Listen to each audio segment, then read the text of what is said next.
आपण अगदी 5 ते 10 मिनिटांमध्ये अतिशय चविष्ट आणि 9 ते 10 दिवस टिकणारं आंब्याचं लोणचं बनवू शकतो.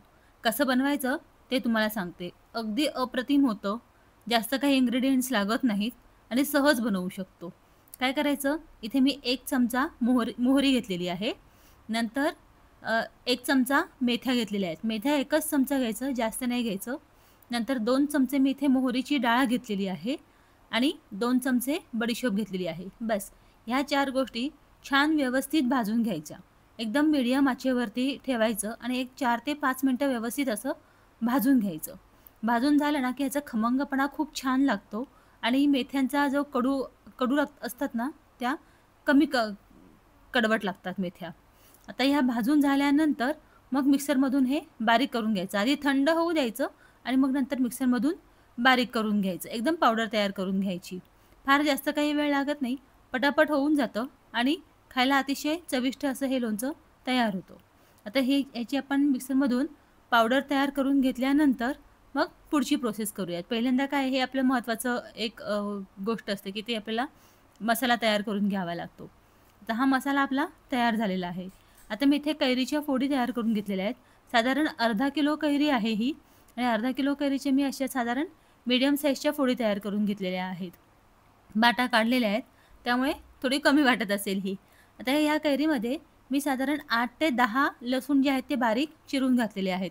तुम्हाला लसूण नको असेल तर तुम्ही ते नाही घातले तरी चालतील, पण लसूणाचा एक खूप छान असा वास या कैरीच्या लोणच्याला येतो. चवीप्रमाणे मीठ घातलेलं आहे. इथे 1 चमचाभर हळद घातलेली आहे आणि 4 मोठे चमचे मी लाल तिखट घालून घेतलेलं आहे. लाल तिखट घालून झाल्यानंतर आपण जो तयार केलेला मसाला आहे, तो मसाला ह्याच्यामध्ये घालून घ्यायचा आणि व्यवस्थित हे सगळं छान हलवून घ्यायचं. मी हातानेच हलवते आहे. हाताने हलवलं की म्हणतात ना, जेवणाला जास्त चव येते. माझी आई सांगायची, की शक्यतो जेवणामध्ये आपण स्वयंपाक बनवताना हाताने जेवढा जास्त बनवू ना, तेवढा जास्त चांगला होतो. चमचा वगैरे वापरला ना, की मग तो स्वयंपाक फार छान होत नाही. पण खरंच आहे ते, की हाताने आपण जेवढं छान बनवू ना आणि मन लावून बनवू, तेवढा स्वयंपाक अतिशय चविष्ट होतो. मान्य आहे ना तुम्हाला पण? बरं, आता हे हलवून झाल्यानंतर ह्याच्यामध्ये मी इथे 4 ते 5 चमचे तेल घालून घेतलेलं आहे. तेल घालून झाल्यानंतर पुन्हा एकदा हे छान एकजीव करून व्यवस्थित हलवून घ्यायचं. म्हणजे काय होतं, सगळ्या बाजूने तेल आणि मसाला परफेक्टली लागतो. आपल्याला फोडणी पण करायची आहे, पण काय करायचं, एकदम एवढी मोठी फोडणी तयार करण्यापेक्षा अर्धं तेल कच्चंच घालून घ्यायचं आणि अर्धं तेल आपण फोडणीसाठी वापरायचं. आता पुन्हा 4 ते 5 चमचे मी तेल घेतलेलं आहे. ह्याच्यामध्ये मोहरी घातलेली आहे आणि इथे मी फक्त आता हिंग घालणार आहे. हळद नाही घालणार, कारण की हळद आपण कैरीमध्येच घातलेली आहे. हळद कैरीमध्ये घातली ना, की छान असा कलर येतो, म्हणून कैरीमध्येच मी हळद घालून घेतलेली आहे. नंतर 2 इथे लाल मिरच्या घातलेल्या आहेत. हे छान असं हे करून घ्यायचं, मिक्स करून घ्यायचं आणि थंड होऊ द्यायचं.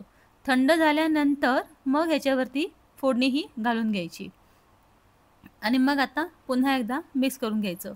लोणचं तयार होतं. अतिशय चविष्ट असं हे लोणचं तयार होतं आणि ह्याला कसं असतं, आपण त्या भाजून घेतलेल्या ज्या वस्तू आहेत ना, त्या खूप छान असं म्हणजे त्याचा एक खमंगपणा येतो. तुम्ही एकदा नक्की ट्राय करून बघा या अशा पद्धतीने. आता अजून याला चांगली चव येण्यासाठी काय करायचं, थोडंसं आहे ना, कोळसा घ्यायचा, कोळसा गरम करायचा आणि त्याच्यावर तूप घालायचं आणि ती वाफ जी असते ना, ती आपण बरणीमध्ये काढून घ्यायची. वाफ जशी मी आत्ता घेते आहे ना, अशा पद्धतीने.